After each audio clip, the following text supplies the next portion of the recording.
छलावा, एक रहस्यमय हॉरर कहानी। भाग 1। रहस्यमय हवेली।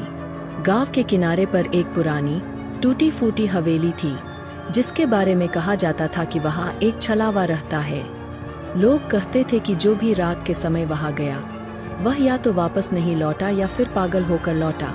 लेकिन इन सब बातों पर यकीन करने वाले 4 दोस्त, विक्रम, समीर, आर्यन और रोहन, इस रहस्य को सुलझाने के लिए हवेली जाने का फैसला करते हैं। रात के 12 बजे चारों दोस्त टॉर्च और कैमरा लेकर हवेली के अंदर घुसते हैं। हवेली के अंदर घना अंधेरा था और चारों को अजीब सी ठंडक महसूस होने लगी।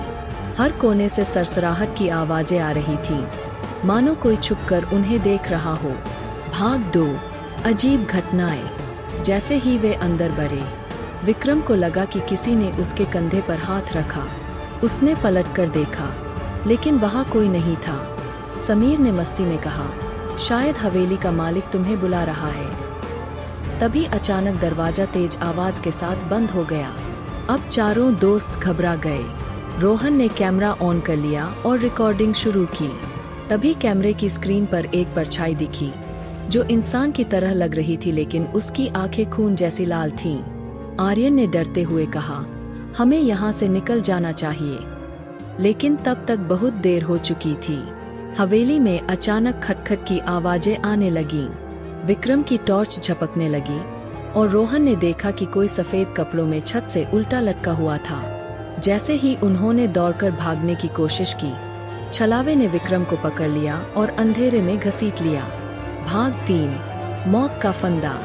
बाकी तीनों दोस्त चिल्लाते हुए विक्रम को बचाने दौड़े, लेकिन विक्रम का कहीं कोई अतापता नहीं था।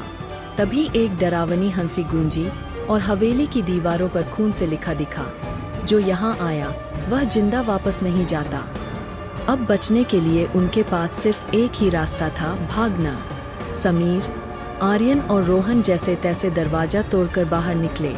उन्होंने मुड़कर देखा तो हवेली के दरवाजे पर विक्रम खड़ा था, लेकिन उसकी आंखें सफेद हो चुकी थीं और उसका चेहरा विकृत हो चुका था। वह अब इंसान नहीं था, बल्कि उसी छलावे का हिस्सा बन चुका था। और फिर हवेली का दरवाजा खुद ब खुद बंद हो गया। अगली सुबह विक्रम का कोई नामो निशान नहीं था और तीनों दोस्तों ने कसम खाई कि वे दोबारा उस हवेली का नाम भी नहीं लेंगे। समाप्त।